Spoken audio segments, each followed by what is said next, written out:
Hi, everybody. My name is Neil Thompson. I am the founder of Teach the Geek. It's an online platform for science and engineering professionals. The first offering of the platform is a public speaking course called Teach the Geek to Speak. To learn more about it, you can go to teachthegeek.com. Again, that's teachthegeek.com. Today, my guest is Tony Munson, and I found out about him from LinkedIn. He's a software engineer who spent the last 16 years developing software professionally for companies like Agilent and Hewlett-Packard. But the main reason I really wanted to speak to him is that he wrote a book called People Skills for Engineers. And God knows a lot of us engineers need them. I'm really interested to find out his interest in computer science and the motivation for him writing the book and future plans, maybe some other books. So welcome to Teach the Geek Interviews, Tony. Hey, great to be here, Neil. So I saw from your background that you studied computer science. Where did that interest come from? Well, this is an interesting story. I served in the United States Army from 94 to 98. I'd be just going about my normal daily duties, and we had some computers around, and they seemed kind of interesting to me. There were a few fellows that, knew DOS commands, and it kind of seemed like sorcery to me at the time. And Windows 95 kind of had come out, and I thought it looked interesting. And I picked up Warcraft 2, I think, by Blizzard and played it. And I was like, oh, this seems kind of interesting. I think I kind of like computers. And I was getting out of the service. And I had to pick something that I wanted to go to school for. So I just picked computer science because, looking back, I don't know, maybe because it had the word computer and science in it. I had no idea what it entailed at all. Looking back, I was laughably unprepared for the curriculum, but that kind of just got me into it. I was so mentally strong from coming out of the military. I think that was probably one of the primary reasons I could make it through the curriculum. But yeah, I mean, there was no, sort of divine intervention or anything like that. Just, oh, computer science sounds interesting. Maybe I'll give that a shot. Is there a difference? I know this might sound like a stupid question, but I'll ask it anyway. I don't mind looking foolish. Is there a difference between computer science and computer engineering? And if so, what is it? Well, I have a couple computer engineering friends. I believe the main difference is computer engineering focuses more on electrical engineering classes like board design and things like that. Computer science, usually you'll get a little bit of EE classes like analog circuits and digital circuits, things like that. But computer engineers go more into actual board layout and more into circuits, if I remember correctly. Oh, okay. Someone in your audience who knows specifically, maybe they can comment. But that seemed to be the difference to me that I noticed, is they would be put on more like ASIC design projects and things like that. Okay. And then even further, is there a difference between, well, maybe you don't know the answer, but I'll ask anyway. Is there a difference between computer engineering and software engineering? Software engineering is more based around kind of software development life cycle, hooking components together, feature requirements, picking technologies to solve the problem. More software based for sure, as to where computer engineering would be, again, more of like the kind of low level electrical schematics, board layout, more of a mix between computer science and electrical engineering. So hopefully that answered your question. Any answer you gave, I was going to accept because I really don't know the answer. Yeah. It's kind of convincing. Yeah. Well, awesome. Great. Yes, I've never felt so empowered. Just speak with impunity.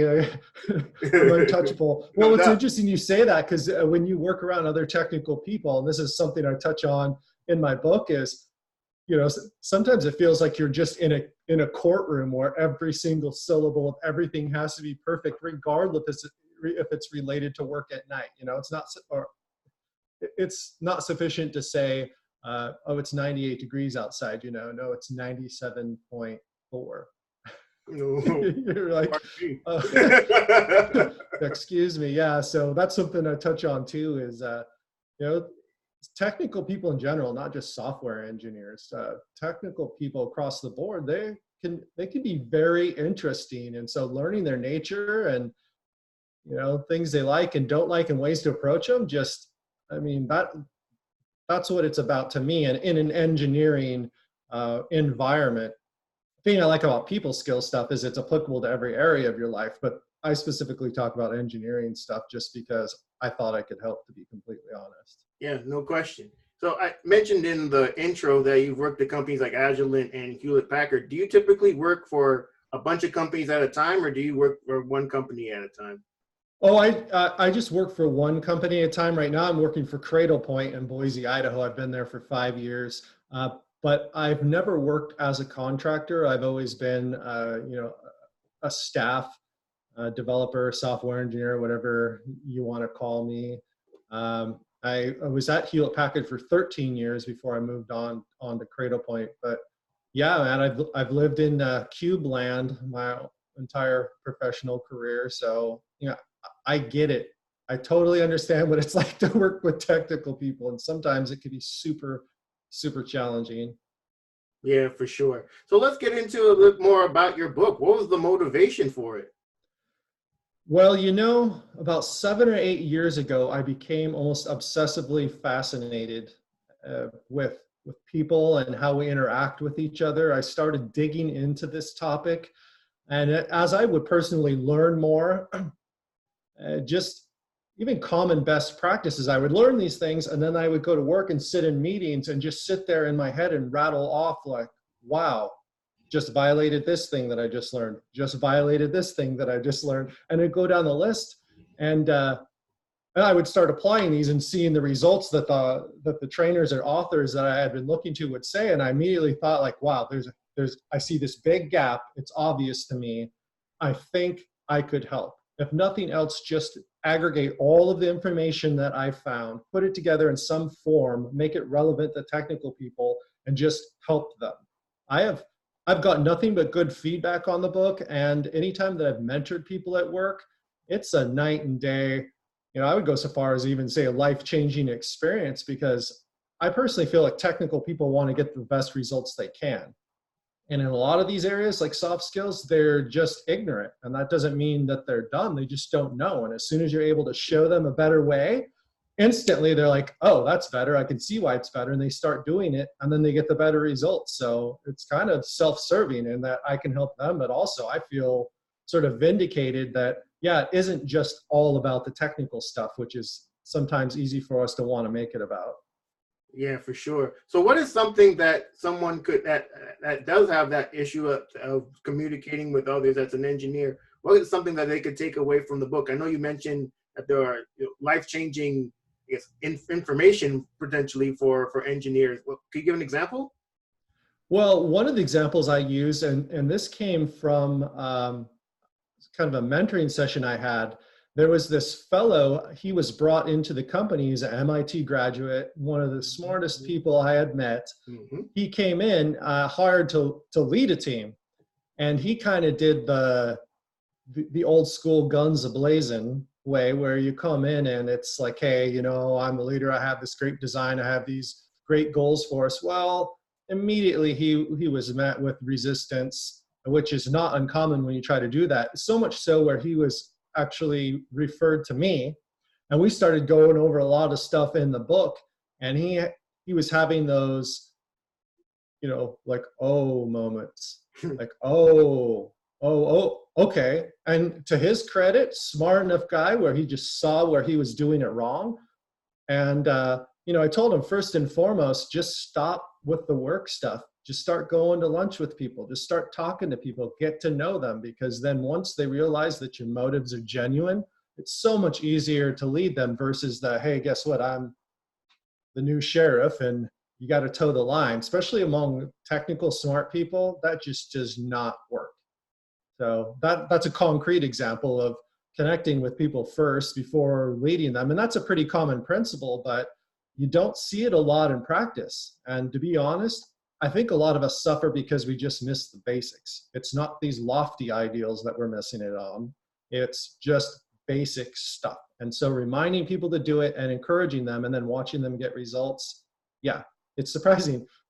A plus B equals C. Most technical people can kind of get that. Yeah, for sure. Have you ever had any instances where the engineers, you see that they could benefit from the content of your book, but they're just not interested in learning it at all? And do you try to convince them, or you just leave them to their devices?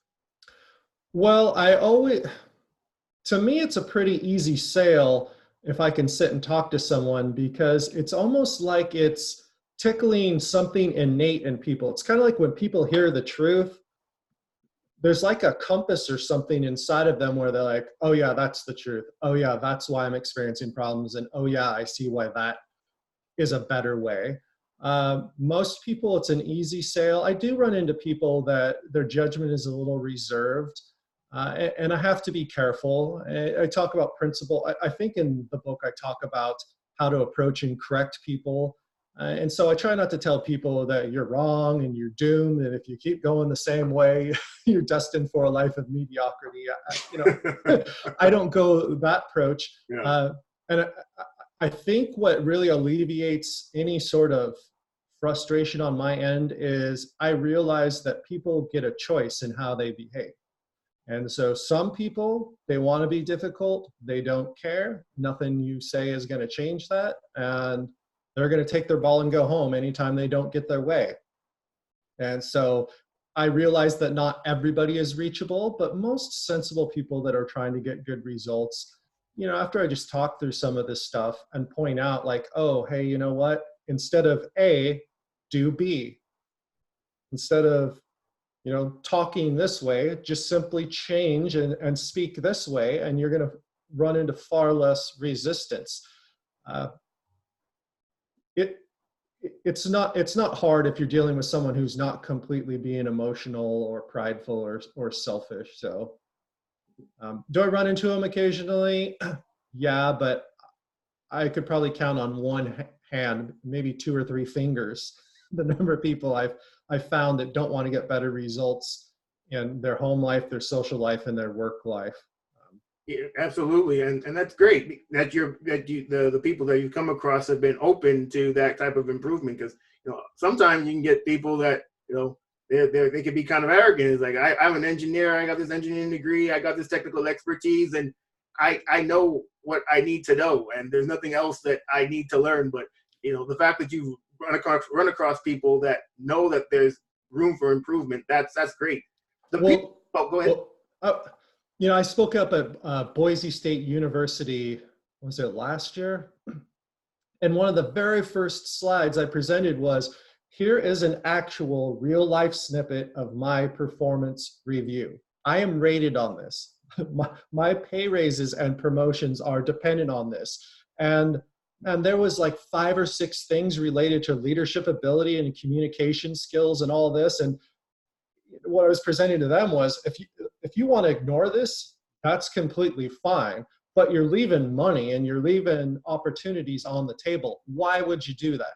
I mean, if you were to make the same argument against technical skills, they'd have you up on spikes and tarred and burn you at the stake, because that'd be heresy. But yet we'll take an equivalent set of criteria, albeit maybe not as important, but a percentage of your recognition and rewards for the year, and just completely dismiss it out of hand. Like, well, I'm a technical worker. Well, that's fine. Just realize though, you're kind of capping yourself. And I like to look at things in terms of not where you currently are, but where could you be? That's fine. You're a fairly successful technical worker, but if you possess these skills in spades that we're talking about, man, you may not even be here. You might be architect, CEO, you might have your own company. And I think some of the problem is that as technical people, it's a pretty solid paycheck. So some people will just rest on that and say, hey, you know what, I'm fine, things are going. Well, okay, that's fine. But I only have so many years in this meat suit here. And do I just kind of want to wallow in mediocrity and like be okay? Or do I want to kind of push it in some ways? And the bigger things you want to do in life, the more important your social abilities are. It just is. And the more that's expected out of you. Yeah, I fully agree. And any technical person that wants to forego, what they call those soft skills is doing so at their peril. As you mentioned, you're rated based on these skills and your ability to move up in a company and make more money. And if you put money involved, maybe that's how you get people's attention. If you ignore these things, you're going to stay at a certain level. So I mean, yeah, ignore them, but then don't complain when you don't get those raises, right? Yeah, it's the analogy I think I use in the book is it'd be like taking a test and saying, I'm not concerned with 20% of the test. I'm just not even going to do it. And then even if you ace the other stuff, you get an 80% back. And of course, you would be the first person to complain that you only ever get 80%. It's like, well, bruh.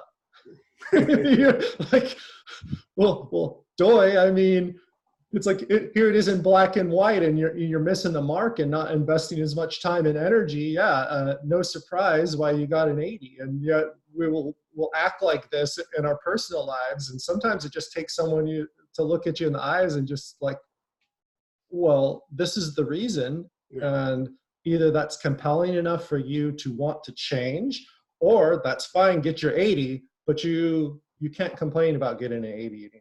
All right. Yeah, definitely. So the book is for engineers that want to improve their people skills. Is it possible for those that interact with engineers to get anything out of the book as well?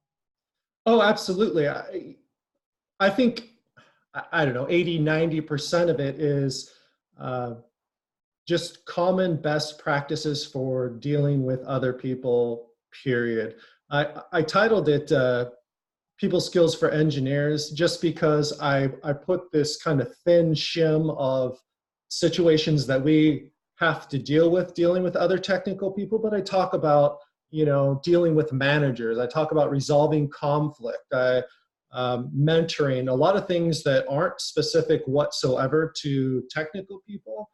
They're flat out just life skills that everyone should possess. I mean, you'd be hard pressed to find someone that could read through the whole thing and not walk away and say, I at least got a few things that I can apply anywhere in my life. I can apply with my friends. I can apply with my family. But I touch on things like, the innate power in the words that you say and that you speak, and realizing that they're containers for, I call them life or death, or but I mean, with your words, you have the ability to make things better or worse. And some people don't think really genuinely about what they say. And that's a life principle. That's not an engineering principle. I put this tasty layer of technical scenarios on top of these principles, but anybody, they may not recognize some of the specific examples, but they for sure would recognize the principles. Yeah, I fully agree. And I think it was smart for you to gear it towards engineers specifically, because you're part of that group. So it's more likely that they'll listen to someone like you because you've been where they've been and you can help them get from where they want to be to somewhere else, as opposed to someone else who's never been an engineer and giving advice to engineers on what they need to do to improve. Well, who the hell are you? You don't know my life. Yeah, I currently work in a cube at Cradle Point, surrounded by computer scientists, computer engineers. There might be some mechanical engineers. I mean, just technical people. That is my life. I get it. I know what it's like. I know what it's like to sit in a meeting and watch it spiral out of control because someone was off by some 0.001 percentage when talking about something, when in reality it didn't even make a difference. Or I get it. Yeah, for sure. I mean, that's even why I geared Teach the Geek to who it's geared towards. People in the STEM fields, because I'm there, and I just figured that people would be more willing to listen to someone who's been in their shoes than someone who hasn't.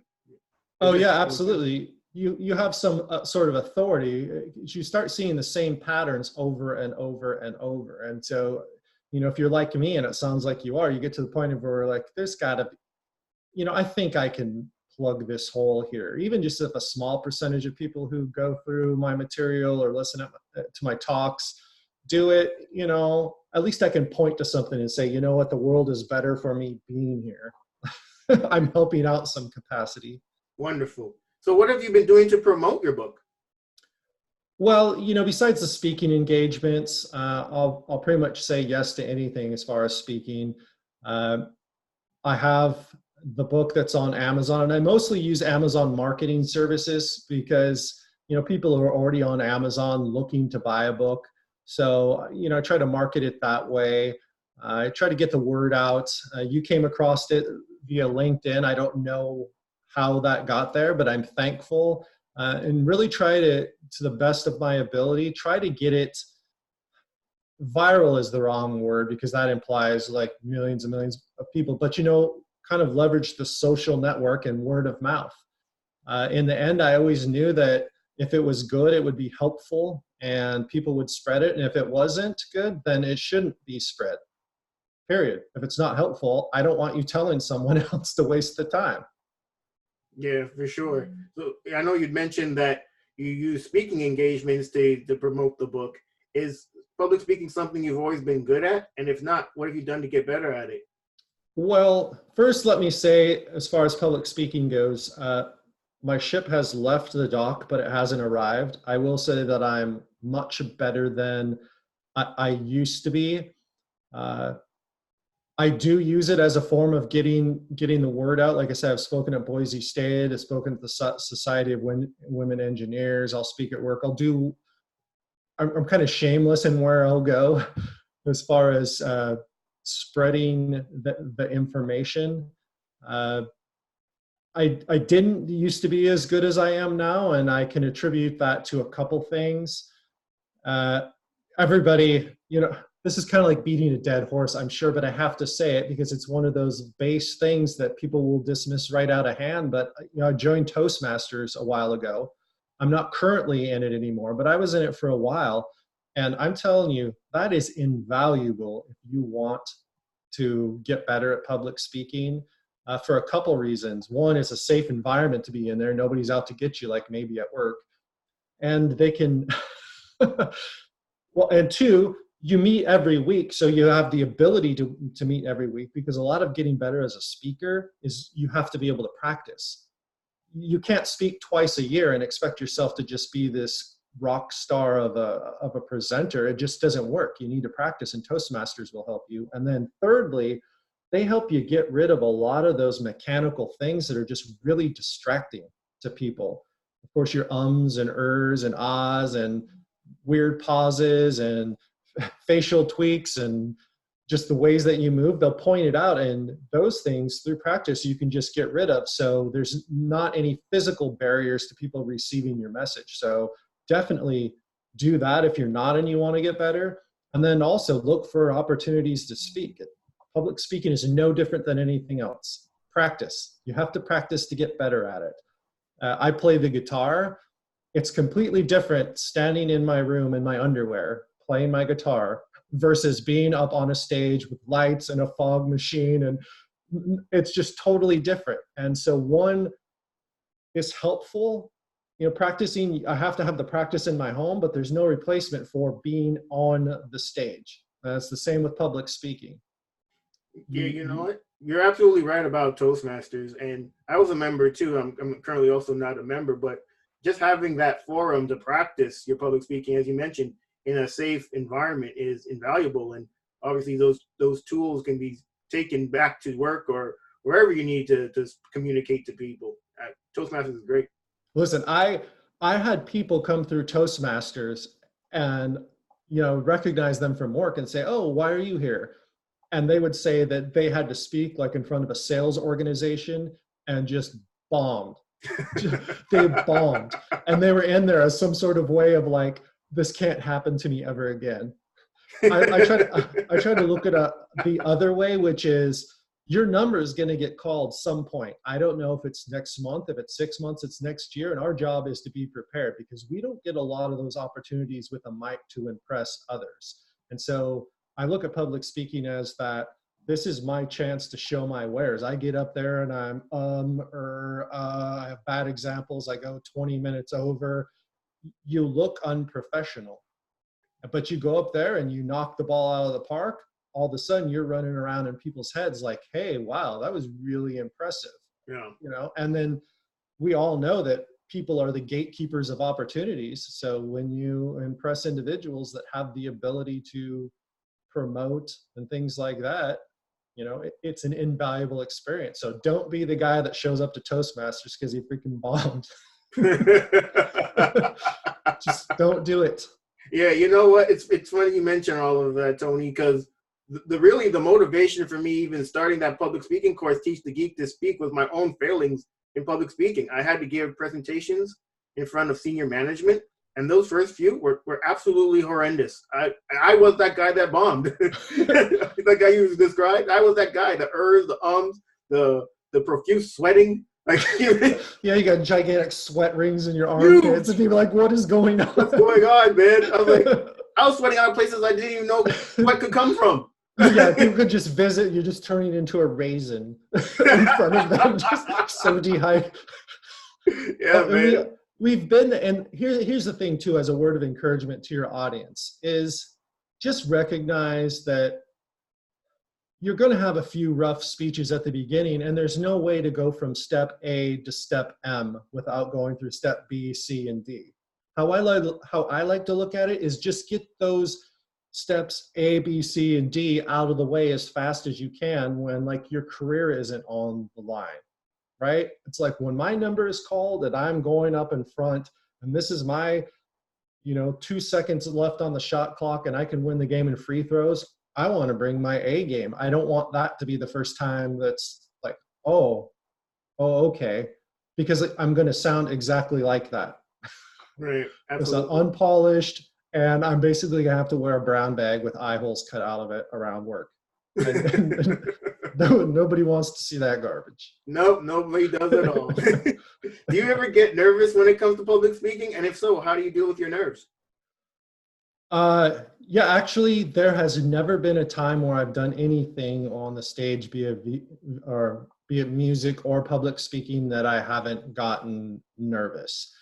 In the beginning, it's worse at the beginning for anything that you're doing. I think we touched on that, and it has gotten better. But I'm still very nervous. But how I deal with it is this: first, I always make sure that I practice my material. That maybe sounds cliche, but I always practice as much as my poor family. I'll practice a speech on them 5-6 times, because when the fight or flight kicks in and you want to just like run off stage and go hide because it's kind of uncomfortable, I can rely on the fact that I know my material. And so that takes a little bit of the anxiety out of it. I also remind myself that being nervous, it's completely normal, and just accept it as part of the game. It's okay to be nervous. Most everyone else is nervous, and kind of compartmentalize it and say, yes, I'm nervous, but that's just part of public speaking. Rather than overly focus on it, just say, okay, that's going to be here. I'm going to have to deal with it. Let me just set it aside and get on with the speech. And this can be helpful for people to realize that typically people are nervous when speaking because they care. Because they care what they're talking about, because they like what they're talking about. They want to come off and they want to connect with their audience. That's a lot of the reason why you're nervous, and that's a good thing. It can kind of be embraced in a weird way. And then lastly, what I like to do is show up early for my speaking engagement, so I can talk to people, become comfortable with the environment. If there's a microphone, making sure that it works, getting it dialed in, versus just choppering in, rappelling out of the helicopter, giving a speech, and then going out. I try to take as many of those variables out of the equation that I can. I'd like to, before I speak, at least be able to look at 2 or 3 people in the audience that I've talked to before, and it kind of makes it feel less weird. Yeah, you know what? You're absolutely right. And that point you made about being nervous is a sign of actually caring about what you're talking about is a really good one. And it's one that I try to make as well. And you think it's a weird point, but I don't think it's weird at all. I think it's crucial to talk about things that you actually care about, because when you talk about things you don't care about, you're not going to feel those nerves. You're not going to convince anybody. You're not going to engage anyone. They're going to play phones and they're going to stare off into space, and they don't care. If you don't care, they won't care. Yeah, who wants to see someone come in looking like they just rolled out of bed, smoking a cigarette, bear, put it down. You guys are lucky that I'm even here. Yeah, well, if you don't care about it, why should I even care about it? So that's why being enthusiastic and really wanting what you're saying to connect with your audience, that can be a source of a lot of the nervous energy. And viewed in the right light, that's a good thing. You're getting to do something you care about, and you have the ability to influence a bunch of people.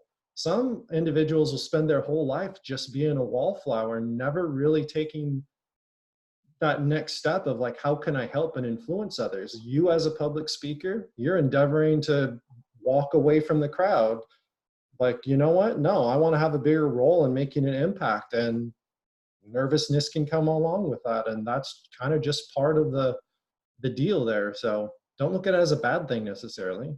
Absolutely. Is there anything else that you'd like others to know about the things that you're working on? Let's see. You know what? I'm currently writing a guide. It's called the Difficult People First Aid Guide.